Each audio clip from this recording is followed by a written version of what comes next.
Deepak builders end developers और निवृत्ति मोटकरी परिवार का एक्सक्लूसिव प्रोजेक्ट 3 लीव्स, ऊंची जीवन शैली का ऊंचा आनंद। For more details call 9823339180।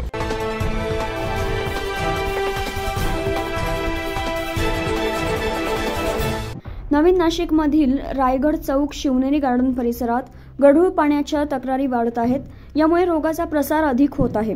विशेष म्हणजे शहरात फारसा पाऊस नसताना देखील नळातून 2 ते 3 दिवसांपासून गढूळ अळ्या मिश्रित पाणी पुरवठा होत असल्याने आश्चर्य व्यक्त केलं जात आहे। त्यामुळे स्थानिक नागरिकांना विविध आजारांना देखील सामोरं जावं लागत आहे। पाणी पुरवठा विभागाच्या अधिकाऱ्यांनी या प्रश्नाकडे गांभीर्याने लक्ष देणं गरजेचं असून अन्यथा येत्या काळात मोठं आंदोलन करण्यात येईल असे सामाजिक पदाधिकारी योगेश गांगुर्डे आणि नागरिकांनी म्हटलंय। 2-4 दिवसापासून पाणी घाण येते आणि खूप गढूळ येतं आणि अक्षरशः त्याचा वास पण येतो आणि आमच्याकडे aqua वगैरे बसवलेलं नाही, आम्ही हेच पाणी वापरतो।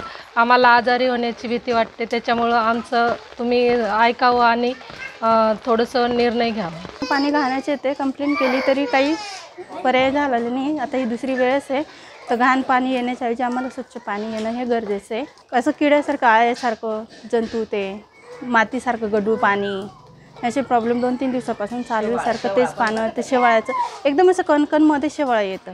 असं असलं तरी नाशिक शहरातील बहुतांश भागात गढूळ पाणी पुरवठा होत असल्याने पाणी पुरवठा विभागाच्या निष्काळजीपणामुळे रहिवासी हवालदिल झाले आहेत।